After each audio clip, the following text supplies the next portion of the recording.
Hey, how you doing, everyone? This is Shlomo El here, your trusted real estate agent, and I'm here with Patrick Loftus, a real estate attorney. How you doing, Patrick? Well, always nice to have a Zoom meeting with you. I am Patrick Loftus of Loftus Law, a real estate law firm. Perfect. Yeah, it's always good. We always talk about some good information, and I always learn something new. So here you go. And I think this one, we can all learn something new. And this episode, it's about tax proration, property tax proration. I'm going to say that. Don't get confused. We're not CPA or anything.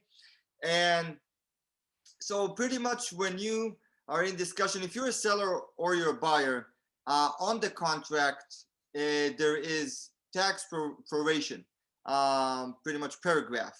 And we need to put a number there. And in some cases, we put TBD, to be determined. Some cases, we put 100% or 110%. Those numbers can change. And it can change for a lot of reasons. Taxes might go up, taxes might stay the same. And this is why, here, Patrick, you're going to give us a little bit of insight. Um, what can we do? Uh, when you are paying your real estate tax bill, you're always paying last year's bill. That complicates things for a real estate transaction because the seller will have owned the property for a period of time that taxes have accrued, but a bill has not been set out. So the way that we address that is through a real estate tax credit. So I think it's paragraph 9 of the multi-board 7.0. It essentially says that real estate tax, the general real estate taxes shall be prorated based on the X percent of the last known full year tax bill, something along those lines. Now, if you're buying property in the suburbs outside of Cook County, this shouldn't be too complicated. Generally speaking, your tax bill is not going to fluctuate wildly out there in Lake County or in DuPage. And we can comfortably assume it's going to go up a little bit each year. But the 105% of the last known tax bill typically is going to work. Now, in Cook County, of course, Cook County has always got to be different, right? So in Cook County, your assessed valuation, especially if your home has appreciated or the home that you're buying has appreciated significantly, could jump significantly. And so you don't want to be responsible for a $10,000 tax bill and only have received $7,000 from the seller. Now, how do we protect you in that case?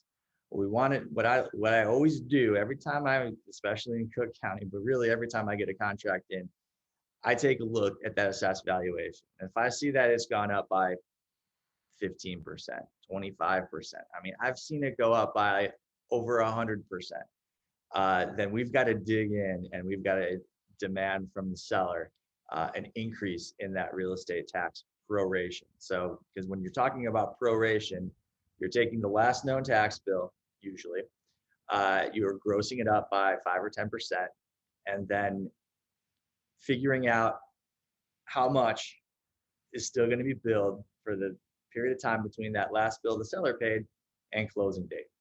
And as long as I do my job, which I always do, you will, at closing, get a credit from the seller that will be enough to cover the amount that is going to be billed from that last bill to the date of closing.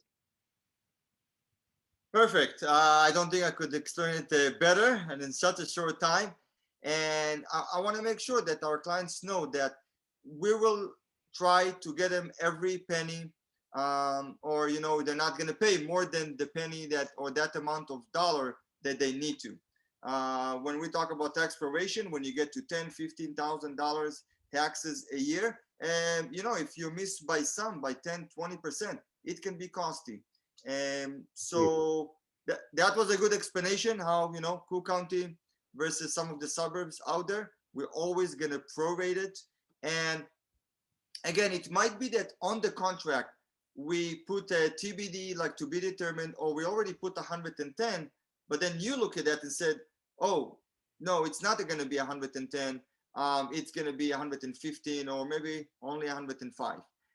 So that number definitely can change in attorney review after looking at that.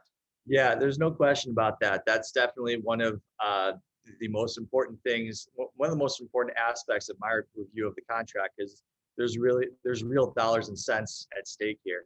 And look, I think what you're alluding to is the fact that let's say the assessed valuation is going up 40%. Just going to use that as a rough figure.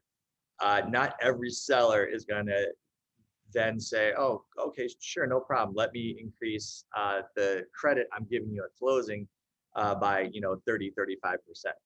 Fair enough. There are other ways to address this so that you as the buyer aren't going to end up left holding the bag, and not just canceling the contract, right? So, Oh yeah, yeah. hold back some money so that we can actually just pay those bills out of an escrow account that's created. Um, that's usually our backup plan. But there's lots of ways to address it. Yeah. Well, great. Hey, you learn something new every day. Proration of the property tax, if it goes up, if it goes down. Patrick, that was really good information to know. I appreciate it. And yeah, so this is Shlomo Errol here, Patrick Loftus with Loftus Law. And if you want the full 90-minute dissertation on real estate, all of the details, and really, if you ever need help falling asleep, give me a call. I'll talk to you. Patrick is ready.